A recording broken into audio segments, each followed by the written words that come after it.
All right, here we go back into Exodus where we left off. So basically Moses had the people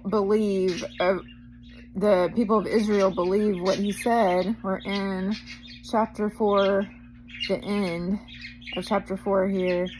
And Moses had the children of Israel, believe what he said by doing the signs in the sight of the people and telling them about his encounter with God that he experienced. And then they did believe him, and then they worshipped God for the encounter that Moses had. So next chapter, chapter 5, afterward Moses and Aaron went to Pharaoh, saying, Thus saith the Lord God of Israel, Let my people go, and they may hold a feast to me in the wilderness. That was the whole reason for letting the people go, is they wanted 3 days in the wilderness to worship their God. And Pharaoh said, Who is this Lord, that I should obey his voice to let Israel go? I do not know the Lord, nor will I let Israel go. So they said, The God of the Hebrews has met with us.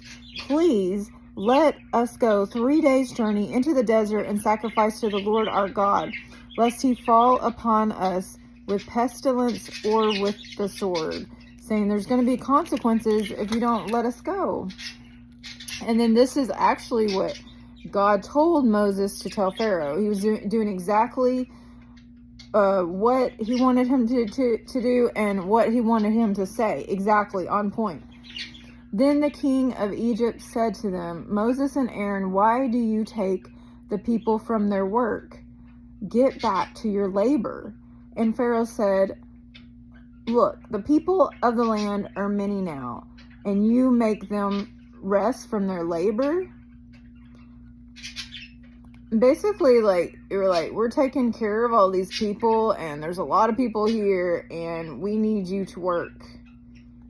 That's the same day as Egypt's slavery with us. They just need us to work.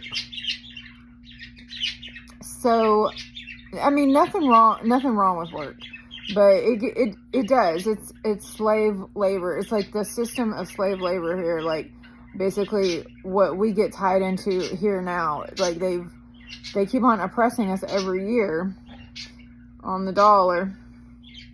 So the same day Pharaoh commanded the taskmasters of the people and their officers, saying, You shall no longer give the people straw to make brick as before.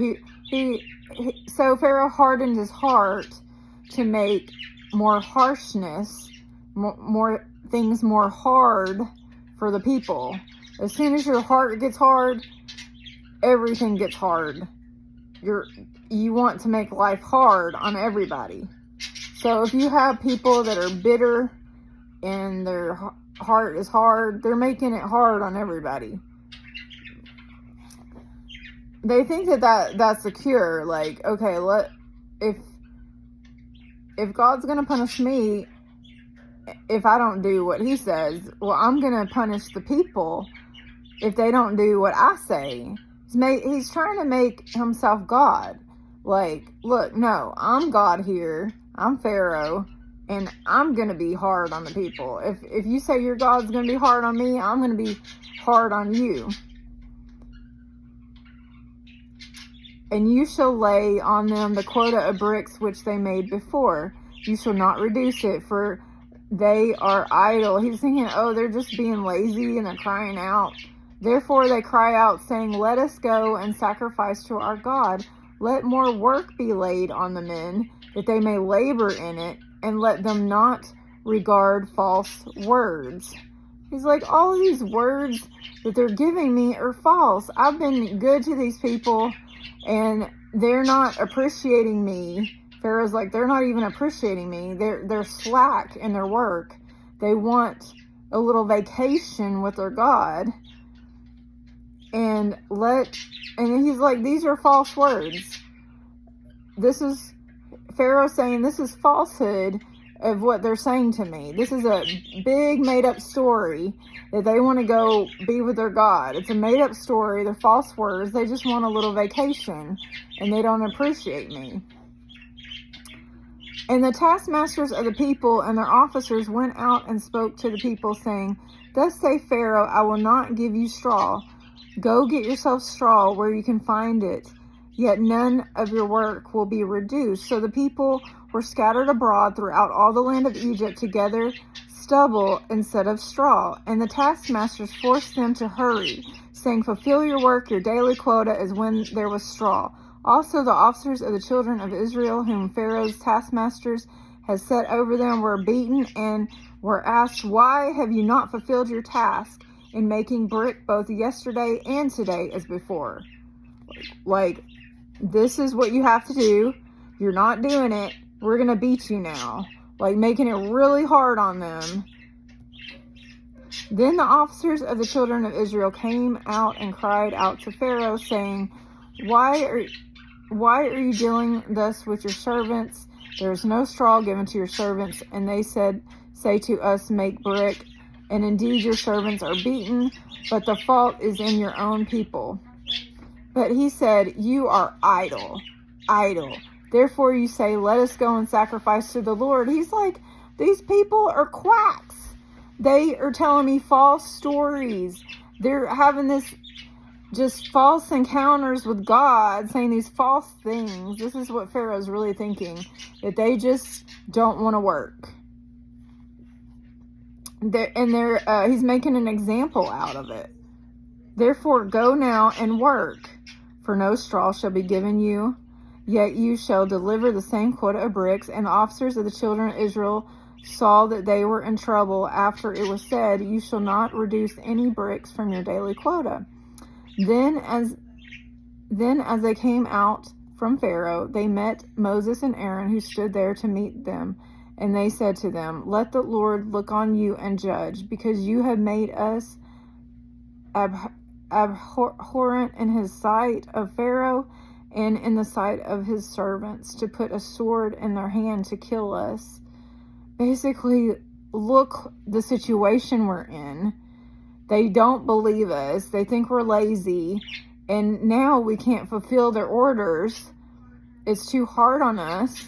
And now they want to kill us. Like, look what you've done, Moses and Aaron. I'm going to take this passage a little quickly.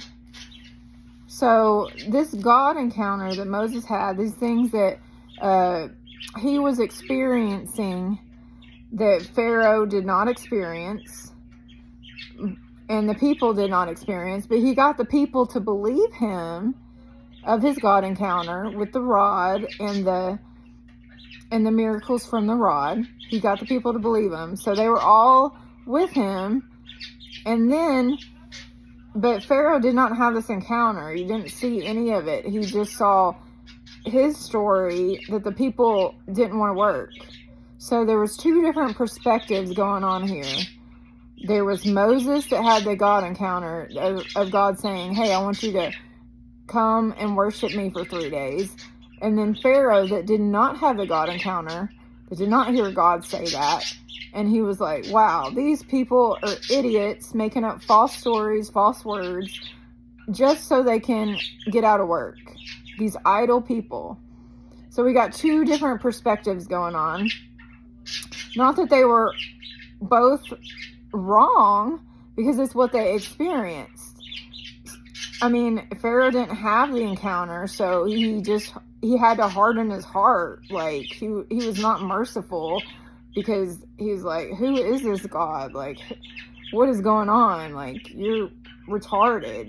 Like, that's what he's really thinking. Like, you're in the slow class right now. These people that are saying they have these God encounters, experience these God things, seeing these things, God telling them go worship in the wilderness for 3 days. Like, what is going on? And now the people are like, oh, he just wants to kill us. He's angry, thinking we're using false words. And now he's just angry. And every time you say these things to Pharaoh, he's just going to get angry, because he doesn't see them. He doesn't believe them. He didn't have the encounter. He just keeps on getting a hard heart. And like, so anytime you mention it, he just wants to kill you. So Moses returned to the Lord and said, Lord, why have you brought trouble on this people? This is trouble here. Like, you caused me to see and experience things, and you tell me to have Pharaoh obey your order, but you don't show Pharaoh, you don't come to Pharaoh, you don't show him any of this. You just expect me to come to Pharaoh like you, like a god, and do these things, but you're not coming to Pharaoh yourself. I mean, why are you not coming to Pharaoh? Why are you using me and Aaron? At least he got Aaron. I mean, it was just going to be him. So he got one destiny helper out of the mix. And then he got the whole people up under him. So Moses returned to the Lord and said, why are you brought trouble on the people? Why is it you have sent me? Like, why is it I've got to do this? Why can't you do it yourself? For since I came to Pharaoh to speak in your name, here I am coming in your name, doing your mission, your assignment. Ever since I've come, he has done evil to this people. Neither have you delivered your people at all. These are your people. What are you doing, God? Like, why aren't they being delivered? I did what you said. I came in your name. They're not being delivered. Like, what is up? What is up? Why the suffering? Like, seriously, why are you making the people suffer? You're making me suffer. Why all this suffering? Woo.